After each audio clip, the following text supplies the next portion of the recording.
বৃষ্টির তেজ দেখি ক্রমে বেড়েই চলেছে, হঠাৎ তো থামবে বলে মনে হচ্ছে না। আমারও তাই মনে হচ্ছে, তবে হঠাৎ যখন এসেছে তখন হঠাৎই চলে যাবে হয়তো। হ্যাঁ, বৈশাখের বৃষ্টি। আপনার পরিচয়? আমার নাম হামেদ আলী, একটা সাহায্য সংস্থায় চাকরি করি। এসেছিলাম এখানকার থানা কমপ্লেক্সের অফিসের কাছে। ভাবলাম সোনারগাঁ যখন এলাম একটু ঘুরে টুরে যাই। তা আপনার পরিচয়? আমার নাম রকিবউদ্দিন আহমেদ, কলেজে মাস্টারি করি। সাবজেক্টটা রাষ্ট্রবিজ্ঞানের, কিন্তু এই পুরাকীর্তির উপর একটু ঝোঁক আছে। স্যার বোধহয় ওই আধুনিক গণতন্ত্রের উপরে কিঞ্চিত বিরক্ত। এই বিতর্কে না গিয়েও একটা কথা কিন্তু ঠিক, যে আমাদের অধিকাংশ ক্ষেত্রে কিন্তু একটা বিষয় খুব প্রকট, সেটা আমরা কম বেশি সবাই কিন্তু খুব নস্টালজিক। সেটা শুধু সুদূর অতীতের ক্ষেত্রে নয়, নিকট অতীতের ক্ষেত্রেও। তা অনেকটা ঠিক। যেমন কালকের বিকেলটা ছিল বেশ, আজকের মতো এমন বিরক্তিকর নয়। আমার কিন্তু মনে লাগছে না। বাইরে বৃষ্টি, ভিতরে পোড়ো বাড়ির মধ্যে আটকে পড়া, সব মিলিয়ে এবার দরকার একটা ঘুঙুরের শব্দ।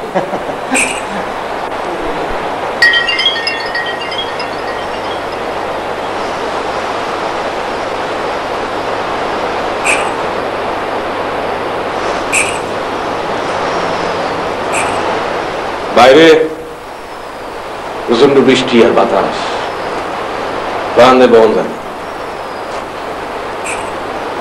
বসি বসি।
হোটেলও করছেন স্যার?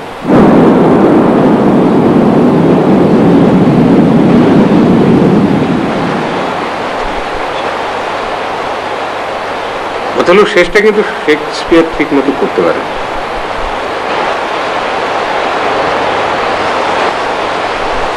হোটেলের আত্মহত্যা নাটকীয় বটে, কিন্তু তার মৃত্যু বা আত্মহত্যা উপযুক্ত শাস্তি নয়। অপরাধ এবং শাস্তি তুল্যমূল্য হওয়া উচিত। কেন তোমার এই ধারণা? মৃত্যু বা আত্মহত্যায় তো সব শেষ হয়ে গেল, শাস্তি হলো যদি সারা জীবন অপরাধের বোঝা বইতে হতো, প্রতিটি জাগ্রত পলকে অনুশোচনার আগুনে দগ্ধ হতে হতো, যদি তার সারা জীবনের চোখের ঘুম হারাম হয়ে যেত, তাহলে বলা যেত তার উপযুক্ত শাস্তি হয়েছে। বিনা অপরাধে তার সাধ্যী স্ত্রীকে গলা টিপে হত্যা করার মতো অপরাধের এই শাস্তি কিছুই না। কিন্তু কে তুমি? এসব কথা তুমি কি করে জানলে? যা বলছি ওর অভিজ্ঞতা থেকেই বলছি। নিছক সাহিত্য চর্চা নয়, আমিও অথিলুর অপরাধে অপরাধী। আমার পরিচয়, আমি একসময় আপনাদের গোত্রভুক্ত ছিলাম, ওই যাকে বলে শিক্ষিত ভদ্রলোক।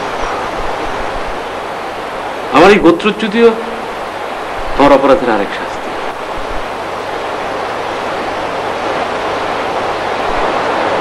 ইংরেজ কবি কোলরিজের কবিতা the rime of the ancient mariner, অতিবৃদ্ধ নাবিকের কথা তো জানেন। অন্যকে তার অপরাধের কাহিনী বলবার প্রবল বাসনা ছিল তার। সব অপরাধী এই অভিশাপে ভোগে, কম আর বেশি। আমিও এই একই অভিশাপে ভুগছি।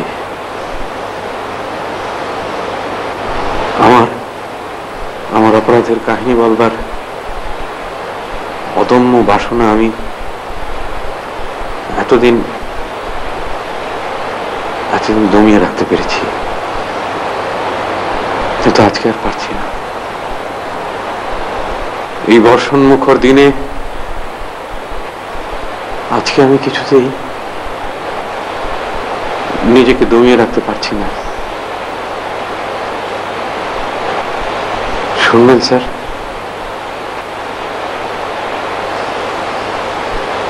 তাহলে বলি স্যার, আমাদের পরিবারকে ধনী না বললেও মোটামুটি অবস্থাপন্ন বলা যায়। বাবার চালু ব্যবসা আছে, মাঝারি সাইজের একটা কারখানা আছে। এমএ পাস করার পর বাবার ব্যবসায় ঢুকে গেল। বিশ্ববিদ্যালয় জীবনে জেবুর সঙ্গে প্রেম, তারপর বিয়ে। ঠিক অপূর্ব সুন্দরী বলতে যা বোঝা ঠিক তা নয়। স্নিগ্ধ চেহারা, প্রশান্ত মেজাজ, রবীন্দ্রসঙ্গীত গাইত, চালচলনে যাকে বলে একটা রবীন্দ্রিক ভাব।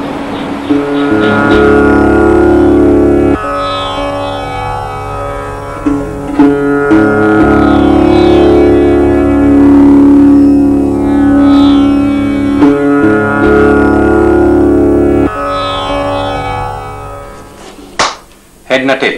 টেল। হেড। আমি আর রাশিদা পার্টনার। জায়গা ছাড়ো।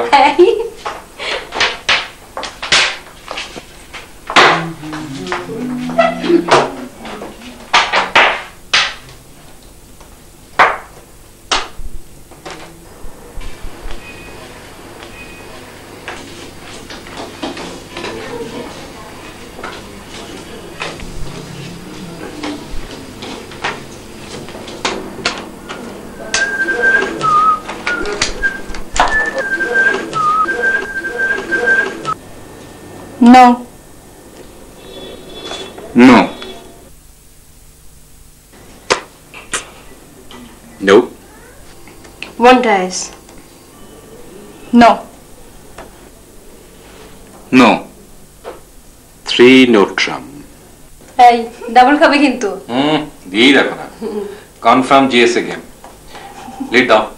হ্যাঁ। এই না।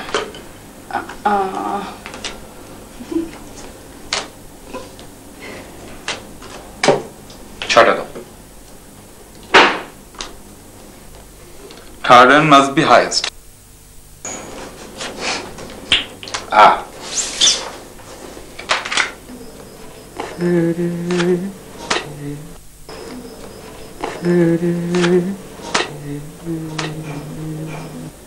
আচ্ছা, নেক্সট ফ্রাইডে আমরা কোথায় যাচ্ছি? আচ্ছা, গারো পাহাড়ে গেলে কেমন হয়? পাহাড়েও যাচ্ছি না, নদীতেও যাচ্ছি না, যাচ্ছি পুরাকীর্তি দেখতে।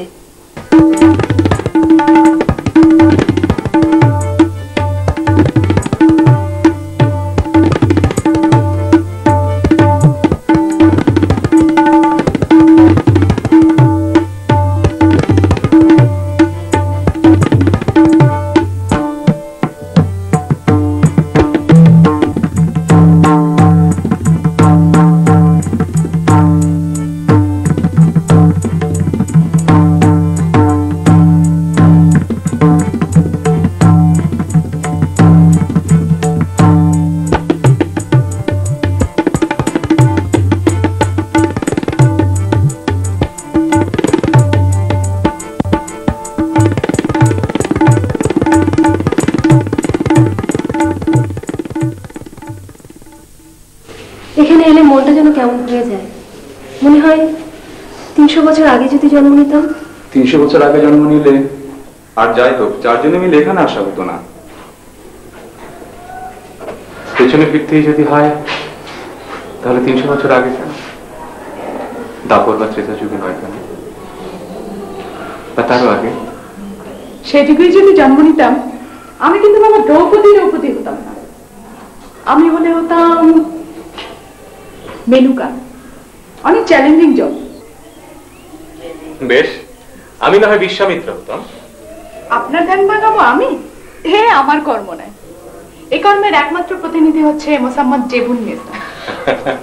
বিশ্ববিদ্যালয়ে কি গো বেচারাই না ছিলেন আপনি, মনে তো ভাজা মাছটি উল্টে খেতে পারেন না, অথচ শেষ পর্যন্ত গিট্টু লাগলো জেবুর আচলে। গলায় যার এমন সুর, তারা ওখানে সাড়া না দেয় এমন তপস্বী কোথাও আছে?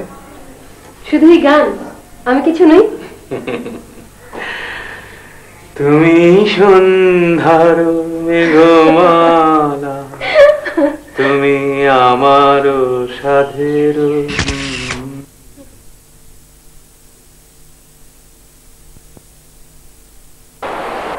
এভাবে বেশ আনন্দের মধ্যে কেটে যাচ্ছিল আমাদের 2 পরিবার। হঠাৎ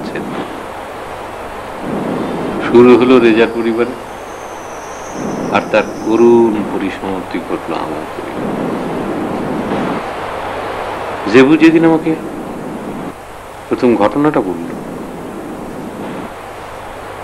আমি একটু অবাক হয়েছিলাম, ঠিক বিশ্বাস করতে পারি।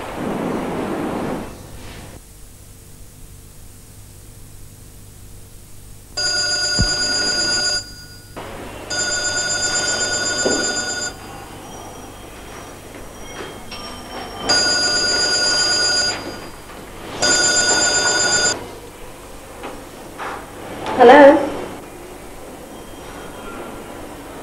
না তো, না রেজা ভাই আসেনি তো। কেন, কোথায় গেছে তোমাকে বলে যায়নি?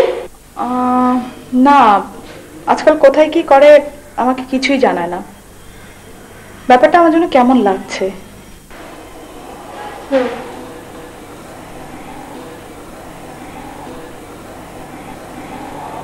আচ্ছা আচ্ছা, ঠিক আছে, দেখিস।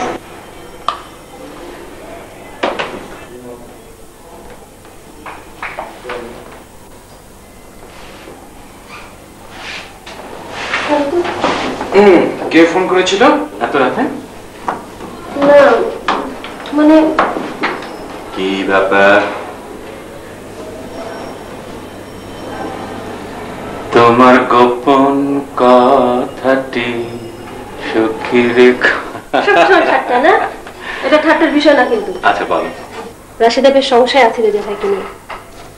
রেজাকে নিয়ে কোনো সমস্যার কথা তো শুনিনি। ব্যবসা তো ভালোই করছে। শরীর খারাপ করেছে? রেজা ভাই তার অফিসে নতুন এক মহিলা সেক্রেটারি নিয়েছে, তারপর থেকে তার হাব ভাব কেমন নাকি বদলে গেছে। রাশেদের ফোনে 2 দিন অনেক কিছু বলল, মনে হলো খুব আপসেট। না না, এরকম হবে কেন? রাশিদা হয়তো খামোখাই রেজাকে সন্দেহ করছে। আজকাল তো অনেক অফিসেই মহিলা সেক্রেটারি রাখছে। নতুন সেক্রেটারি আসার পর থেকে রেজা ভাই প্রতিদিন ঘরে দেরি করে ফিরছে। জিজ্ঞেস করলে উত্তর দেয় অফিসে কাজের ঝামেলায় আটকে ছিল, অথচ রাশিদা ফোন করে দেখেছে অফিসে কেউ ফোন ধরছে না। অন্য কোনো ঝামেলা ছিল হয়তো।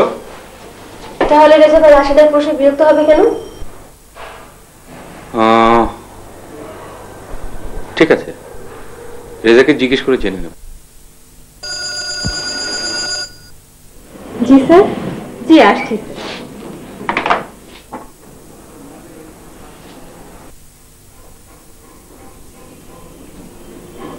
You are looking good. Thank you sir.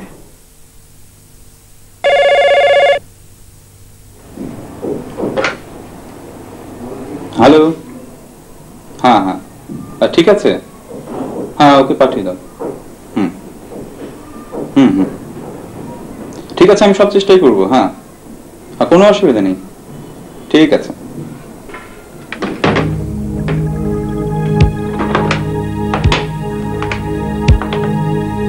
Just minute.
সাহেব আছে? জি বেগম সাহেব।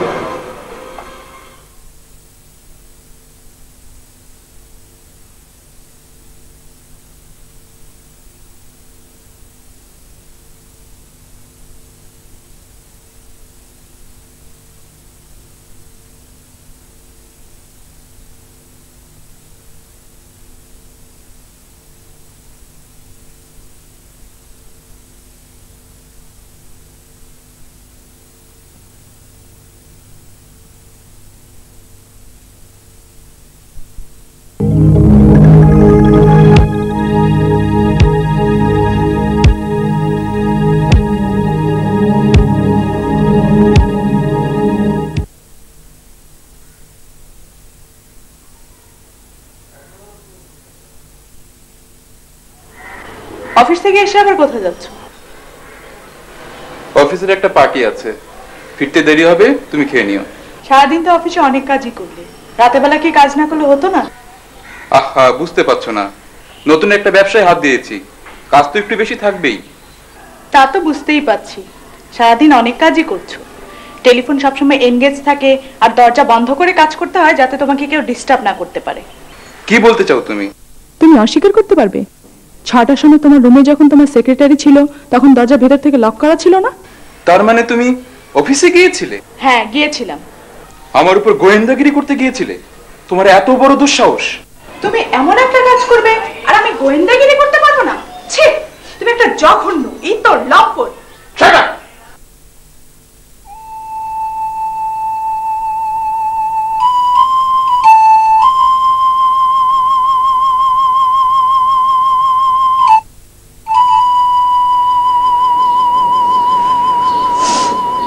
না, এভাবে আর কাঁদবো না। আত্মহত্যাও করবো না।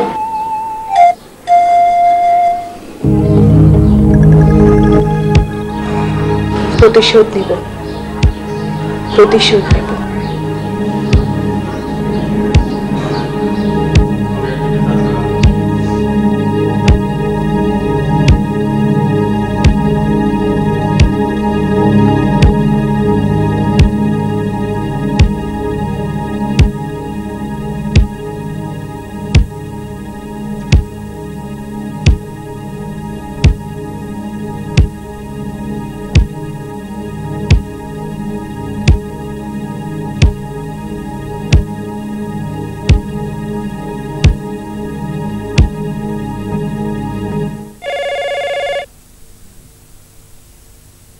হ্যালো। আজ অফিসের পর কোথায় যাবেন? কেন? আমার এখানে আসতে পারবেন? হঠাৎ জরুরি তলব? আসতে পারবেন কিনা তাই বলুন। আদেশ হলে অবশ্যই আসতে হবে। অবশ্যই আসবেন, আমি অপেক্ষা করব। আসছেন কিন্তু। খোদা হাফেজ।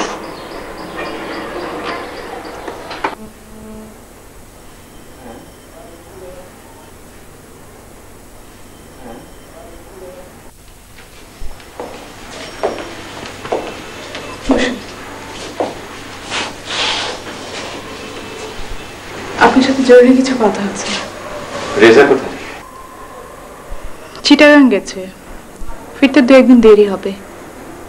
অবশ্য নির্লজ্জ বলে আবার ফিরে আসবে। কি ব্যাপার, দাম্পত্য কলহ নাকি? জেবি কিছু বলেনি? কোন বিষয়ে?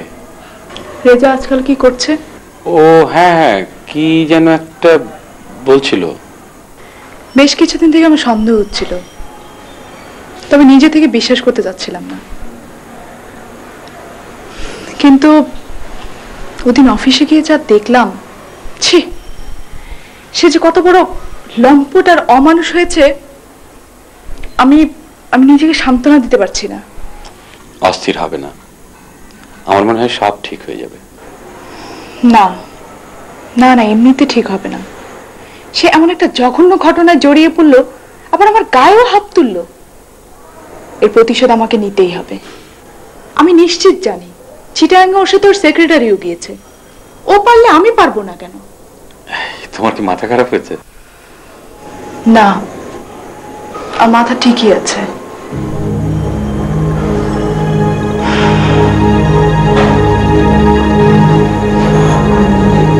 তুমি আজ এখানেই থাকবে। এসব কি বলছো তুমি? ঠিকই বলছি আমি। তুমি এখনই জেবুকে ফোন করে দাও, বলে তো অফিসে অনেক কাজ, শিপমেন্ট হবে, রাতে বাড়ি ফিরবে না তুমি। না, এ হয় না। প্লিজ না বলো না।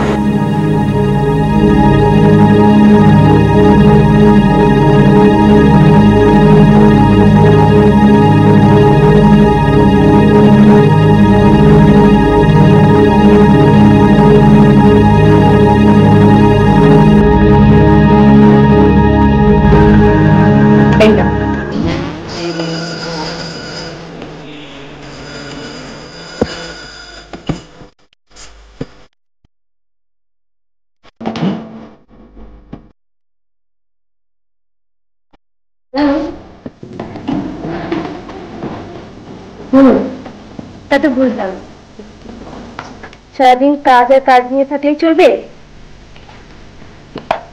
ঘরে যে প্রিয়া একা বিনিত রজনী জাগে সেদিকে খেয়াল নেই না?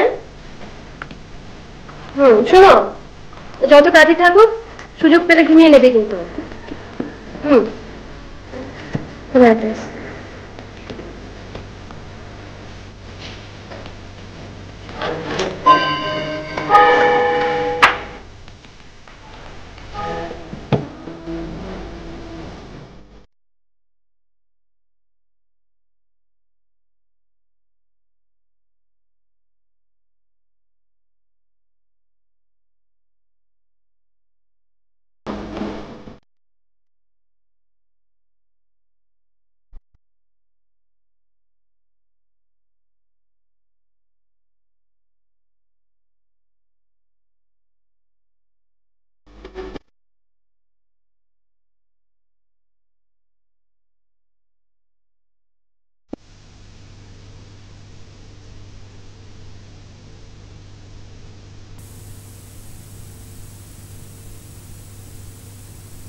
চলি।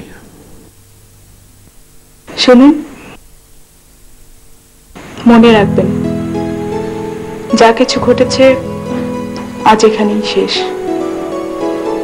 একেবারে ভুলে যাবেন সব, মনে করবেন কোনো ঘটনাই ঘটেনি। আজকে যা কিছু সবই দুঃস্বপ্ন।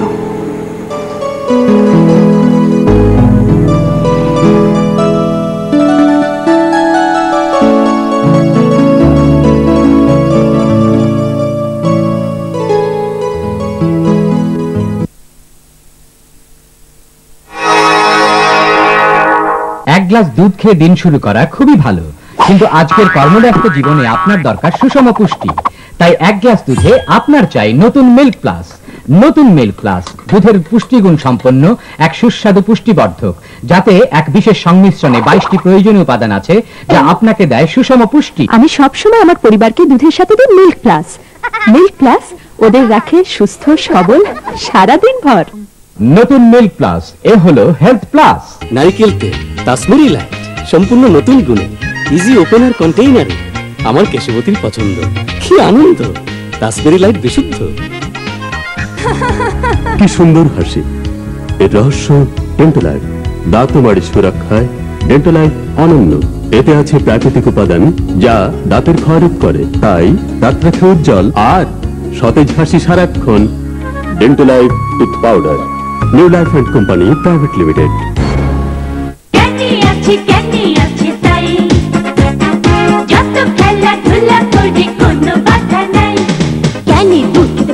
মজা প্রকৃতির গুণে ভরা তর তাজা আছে, মজা আছে ক্যানি গুঁড়ো দুধ, শক্তিতে পুষ্টিতে ক্যানি গুঁড়ো দুধ। আম্মা, আমিও তো তাই বলি।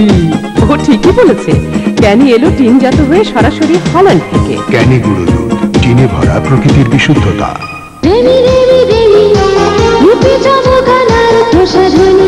রেমি নিয়মিত ব্যবহারে রং হয় আরো ফর্সা, আরো সুন্দর।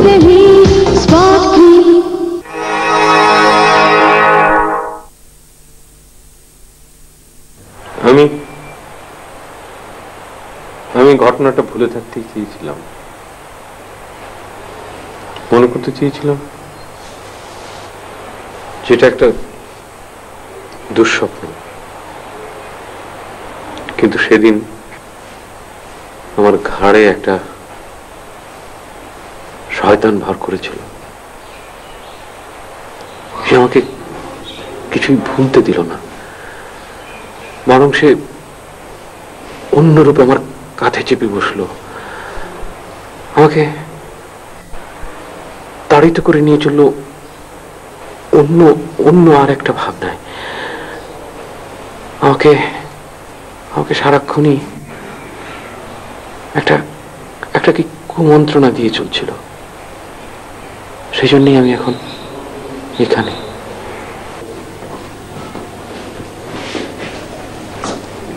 শোনো, একটা দারুণ সুসংবাদ আছে। রাশিদার রেজার সব ঝামেলা মিটে গেছে, সম্পর্ক এখন একদম নর্মাল।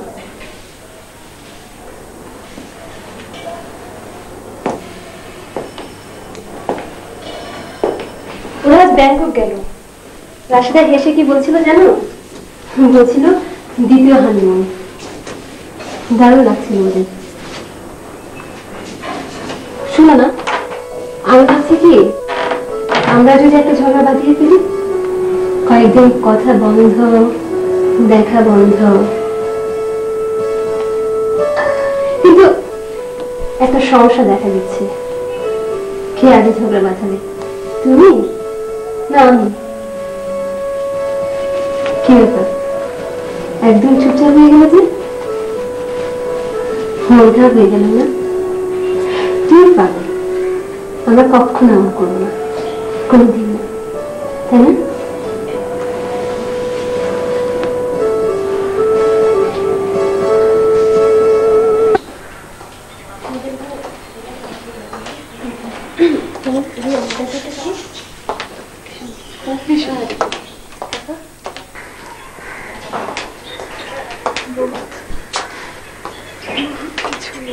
তোমাদের জন্য ব্যাংকক থেকে তেমন কিছু আনতে পারলাম না, আরো থাকার ইচ্ছে ছিল, কিন্তু খুব তাড়াতাড়ি ফিরতে হলো।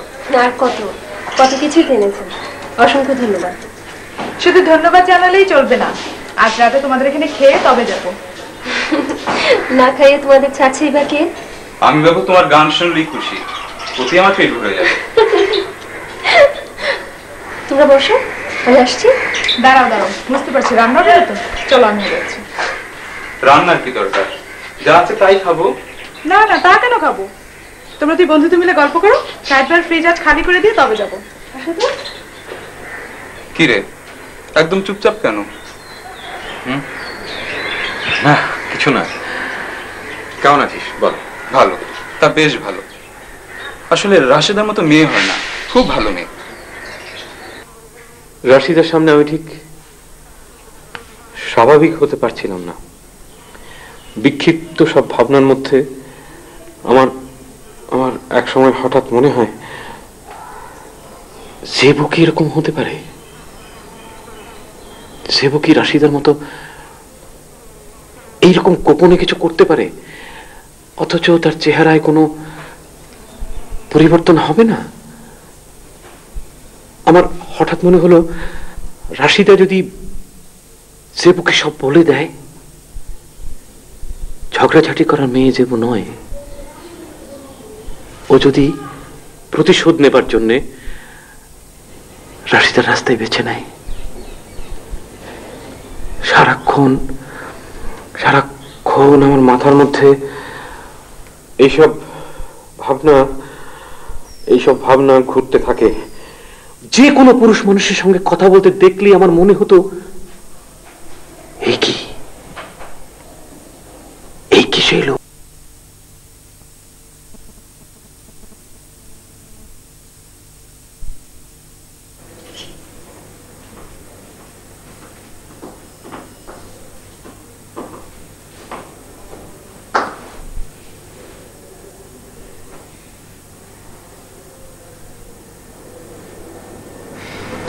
এই এই ঘুমিয়ে গেছো?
আচ্ছা তোমার কি হয়েছে বলো তো? সারাদিন চিন্তা করছো, কেউ আসলেও ঠিক মতো কথা বলছো না। কই না তো। ব্যবসায় সমস্যা হয়েছে? তবে অন্য কিছু? কিছু হয়নি। ঠিক আছে, আমাকে বলতে না চাইলে বলো না। বাইরে যাবে? কোথায়? চলো রাশিদাদের বাসা থেকে ঘুরে আসি। ও কাল এসেছিল, বললো। কি বললো? বললো আমরা ওদের বাসায় যাওয়া ছেড়ে দিয়েছি, তুমিও তাস খেলতে যাও না। ও খুব দুঃখ করলো।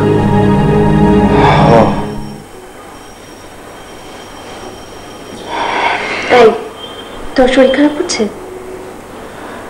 মাথাটা খুব ধরেছে, প্রায় সময় মাথাটা একদম জ্যাম হয়ে থাকে। কই আমাকে তো বলনি। কাল কিন্তু ডাক্তার দেখাবে, ঠিক আছে? দাও হাত বুলিয়ে দিই।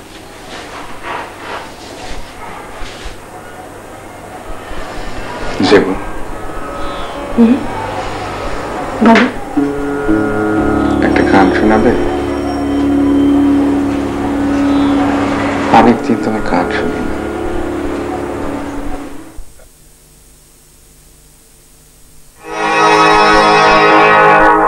কিছু মনে পড়ে কি তোমার? আমি কোথেকে এসেছি, আমি কি করি, আমি কিচ্ছু কিচ্ছু মনে করতে পারছি না, কিচ্ছু। কে সেই মহিলা? Munmun is my wife. বলছেন আপনি? ওই লোকটা আমার স্বামী খালেদ রহমান নয়। তাহলে okay, this is mister Khaled Rahman. Who are you? রহস্য। সেটা তো একটা খুনও হতে পারে। Truth is stranger than fiction. বুঝতে পারছি যে খেলাটা জমবে। বিস্মৃতি ধারাবাহিক নাটক প্রতি বুধবার এবং রোববার রাত ৮টায় পরিবেশিত হবে ডেটল ও মার্টিনের সৌজন্যে।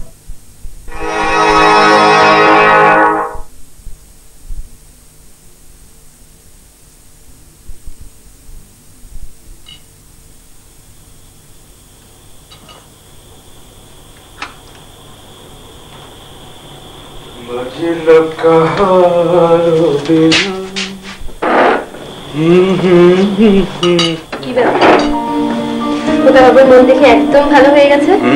100% মাথা নেই, ডাক্তারের কাছে যেতে হবে না। কালকে রাত্রে যা মাথাটা ধরেছিল না, ঠিক আছে না?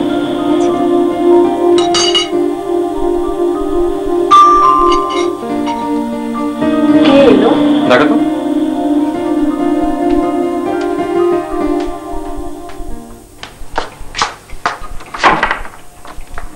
আরে তোমরা সকালবেলা হাজির, আসো। ময়মনসিংহ যাচ্ছি প্রজেক্ট দেখতে। সে কি দাঁড়িয়ে কেন, বসুন না। না এখন বসার সময় নেই, তার চাইতে বলো ওখানে ভালো মাছ পাওয়া যায়, তোমাদের জন্য কি মাছ আনবো? শাহেদের পছন্দ বড়রে। বেশ তাই হবে, এখন চলে যাবো। সে কি নাস্তা করে যাবে না? না না, নাস্তা করে এসেছি। আসো তো। তাড়াতাড়ি যেতে হবে। সন্ধ্যায় তো দেখা হচ্ছে, তখন ছুটি আড্ডা দেওয়া যাবে। চল আসি। কোথায় পেয়েছি? হ্যাঁ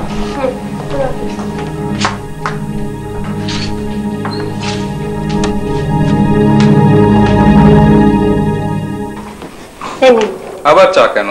বারে, আপনি অত দূর থেকে এত কষ্ট করে একটা বড় রুই মাছ নিয়ে আসলেন, আর আপনাকে এক কাপ চা খাওয়াবো না?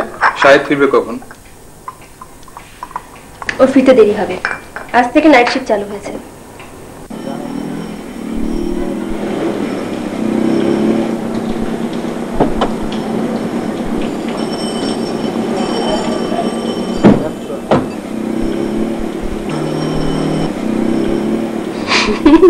তাড়াতাড়ি যেতে হবে আজ আমাকে, হ্যাঁ? আরেকদিন এসে করে দিয়ে যাব। তাহলে রেজা রেজা আমার বন্ধু হয়ে নিশ্চয়ই রাশিদা জেবুকে সব বলে দিয়েছে। জেবু আমার উপর এই ধরনের প্রতিশোধ নিচ্ছে।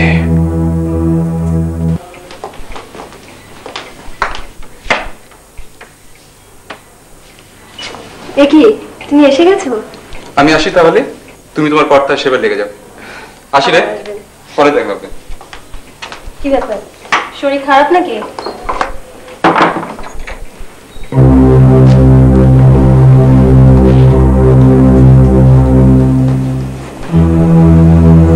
কি ব্যাপার, কি হয়েছে?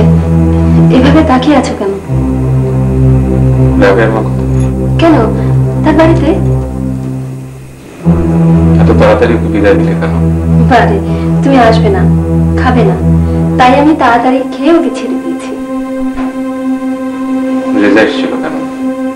ও ময়মনসিং থেকে মাছ নিয়ে এসেছিল, দিয়ে গেল। ওখানে সবার ঘরে গিয়েছিলে কেন? কি করছিলে তোমরা ওখানে? তা বলছো তুমি, এভাবে কেন কথা বলছো তুমি? আমার প্রশ্নের উত্তর দাও। সেদিন বেডরুমে লাইট জ্বালাতে গিয়ে তুমি শখ খেয়েছিলে। কথায় কথায় রেজা ভাইকে বলেছিলাম, ও এসে সব ঠিক করে দিল। জানি তো এসব কাজের হাত ভালো। আমি দেরি করে আসবো এই খবর রেজাকে কখন দিয়েছিলে? তুমি তুমি পাগল হয়ে গেছো নাকি?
আমি তাই পথে পথে। লোকে পাগল বলে, আমি কারোর কাছে ভিক্ষা চাই না। নিতান্ত 2-3 দিন উপবাসী হলে কারোর কাছে হাত পাতি। আমাকে বেঁচে থেকে আমার পাপের প্রায়শ্চিত্ত করতে হবে। আত্মহত্যা করতে পারতাম, অথবা পুলিশের কাছে ধরা দিতে পারতাম, হয়তো এতদিনে মৃত্যুদণ্ড হয়ে যেত। কিন্তু আত্মহত্যা বা মৃত্যুদণ্ড কোনোটাই আমার পাপের প্রায়শ্চিত্ত নয়। আমাকে বেঁচে থেকে তিলে তিলে আমার পাপের প্রায়শ্চিত্ত করতে হবে।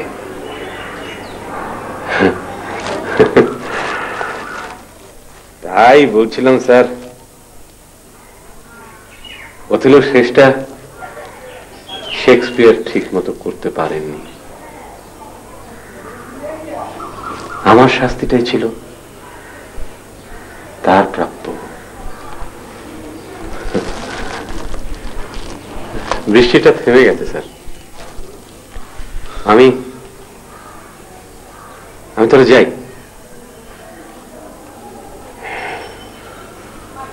স্যার 24 ঘন্টা হয়ে গেল, আমার পেটে কিছু পড়েনি। যদি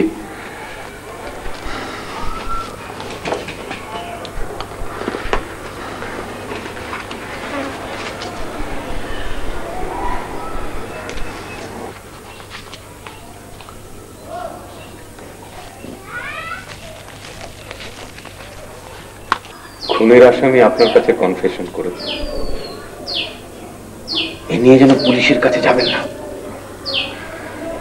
আপনার হাতে ওথেলোর বদলে যদি কিং লিয়ার দেখতাম, তাহলে হয়তো অন্য গল্প বলতাম, যে কিভাবে সন্তানদের সমস্ত সম্পত্তি লিখে দিলে সন্তানরা পিতাকে পথে বের করে দেয়।